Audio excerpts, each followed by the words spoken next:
निष्पापांचे बळी घेतलेल्यांना आम्ही विसरणार नाही. श्री सदस्याचा मृत्यूला कारणीभूत असणाऱ्यांना का मत द्यायचे? आम आदमी पार्टीला सवाल. राज्यातील शिंदे सरकारच्या वतीने 16 एप्रिल रोजी खारघर येथे महाराष्ट्र भूषण सोहळ्याचे आयोजन करण्यात आले होते. या कार्यक्रमात 14 श्री सदस्यांचा निष्पाप बळी गेल्यानंतरही अद्याप कोणावरही कारवाई करण्यात आलेली नाही. श्री सदस्याचा मृत्यूला कारणीभूत असणाऱ्यांना का मत द्यायचे, असा थेट सवाल आम आदमी पार्टीने उपस्थित केला आहे. या सोहळ्याच्या आयोजनात महायुतीचे ठाण्याचे उमेदवार नरेश म्हस्के यांचा देखील हात असल्याचे काही दिवसांपूर्वी समोर आले असताना लोकसभेवर अशा उमेदवाराला का निवडून द्यायचं, असा सवाल देखील आम आदमी पार्टीने केला आहे. आपच्या वतीने पत्रकार परिषद आयोजित करण्यात आले होते, त्यावेळी त्यांनी हा सवाल केला. महाराष्ट्रात निर्दयी सरकार राज्य करत असल्याने अनेक वेळा घडलेल्या दुर्घटनेमुळे समोर आले आहे. एप्रिल 2023 रोजी खारघर येथील मैदानात महाराष्ट्र भूषण पुरस्काराचे आयोजन करण्यात आले होते. मुळात असे कार्यक्रम छोट्या सभागृहात घेण्याची परंपरा असताना केवळ केंद्रीय गृहमंत्री अमित शहा यांना प्रभावित करण्यासाठी भर उन्हात हा कार्यक्रम घेण्यात आला. राज्याचे मुख्यमंत्री एकनाथ शिंदे यांच्या हट्टापायी घेतलेल्या या कार्यक्रमात 14 श्री सदस्यांचा नाहक बळी गेल्यानंतर सरकारने कोणावरही कारवाई केली नाही. या प्रकरणी मुख्यमंत्री एकनाथ शिंदे यांनी स्वतः जबाबदारी स्वीकारायला हवी होती. मात्र असे न करता खारघर येथील कार्यक्रमाची जबाबदारी ज्यांना देण्यात आली होती अशा नरेश म्हस्के यांना थेट लोकसभा निवडणूक लढवण्यास उतरवून कोणता संदेश द्यायचा आहे, असा सवाल आम आदमी पार्टीचे महाराष्ट्र उपाध्यक्ष धनंजय शिंदे यांनी केला आहे. या घटनेला 13 महिने होऊन सुद्धा जनतेसमोर का आला नाही? शिंदे सरकार मृत्युमुखी पडलेले श्री सदस्य व त्यांच्या कुटुंबियांबद्दल अजिबात गंभीर नसून फक्त वेळ काढू धोरण अवलंबिले जात असल्याचा आरोप यावेळी करण्यात आला. जी मृत्युमुखी पडली त्यांच्याबद्दल त्यांना काही संवेदना उरलेल्या नाही आहेत का? आणि हे वारंवार होत आहे. आपल्याला कल्पना आहे की महाराष्ट्र भूषण हा सगळ्यात मोठा पुरस्कार आहे.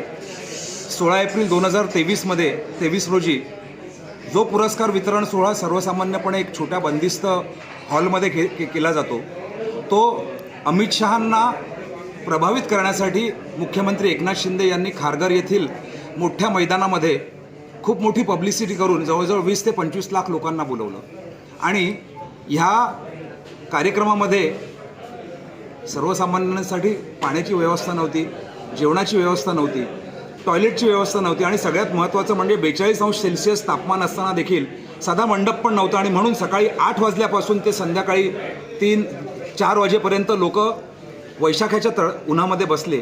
आणि अक्षरशः ह्या गैरसोयीमुळे सरकारच्या पूर्णपणे घोडचुकीमुळे 14 श्री सदस्यांचा मृत्यू झाला आणि त्याच्याबरोबर शेकडो जणांचा जखमीसुद्धा झाले. ह्या आयोजनाची जबाबदारी महाराष्ट्र सरकारने घेतलेली, पण त्याचबरोबर आपल्याला कल्पना असेल की मुख्यमंत्र्यांचे जे जवळचे सहकारी आहेत आणि आपले ठाण्याचे जे आत्ता लोकसभेचे उमेदवार आहेत नरेश म्हस्के, ते सुद्धा ह्या कोऑर्डिनेशन प्रक्रियेमध्ये होते.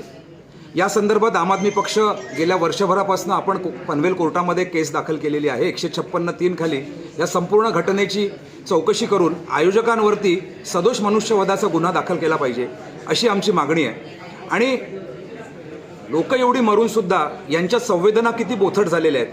आयोजक जर ठाण्यातनं उमेदवारीसाठी उभे राहतात आणि असा निर्ढवलेला माणूस ज्याला जनतेबद्दल काहीच संवेदना उरलेल्या नाही आहेत, अशा माणसाला आपण लोकसभेवरती निवडून द्यायचं का, हा या निमित्ताने मी सर्व बांधवांना प्रश्न करतोय. आम आदमी पक्ष कोर्टात गेलेली आहे. या 2 आठवड्यापूर्वी आम्हाला कोर्टाने पुढची तारीख दिलेली आहे 26 जून आणि त्या दिवशी निकाल अपेक्षित आहे. ज्येष्ठ विधिज्ञ असीम सरोदे, ॲडव्होकेट जयसिंग शेरे हे आमचे वकील आहेत आणि आम्हाला खात्री आहे की सर्व या श्री सदस्यांना, त्यांच्या आत्म्यांना, त्यांच्या कुटुंबियांना न्याय देण्याचं काम आम्ही करू.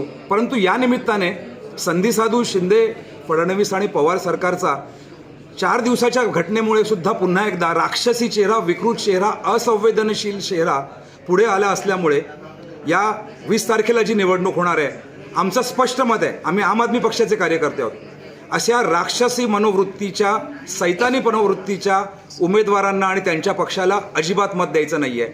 तर कोविडच्या काळामध्ये आपल्याला कल्पना आहे महाराष्ट्रातल्या 12.5 कोटी जनतेला तळहाताच्या फोडासारखा जपणाऱ्या माननीय उद्धवजी ठाकरे यांनी ज्या पद्धतीने कोविडचं मॅनेजमेंट केलं आणि महाराष्ट्राचे कुटुंब प्रमुख म्हणून ज्यांनी काम केलं, अशा इंडिया आघाडीच्या उमेदवारांना मत जर दिलं तर येणाऱ्या काळात अशा दुर्घटना पहिली गोष्ट घडणार नाही आणि महाराष्ट्र धर्म निभावायचं काम, महाराष्ट्राचं संस्कृती आणि महाराष्ट्राची अस्मिता जपण्याचं काम हे होऊ शकेल. आणि म्हणून या संधीसाधू लोकांना 20 तारखेच्या निवडणुकीमध्ये आपल्याला सपशील पाडायचं आहे, असं या निमित्ताने मी आवाहन करतोय.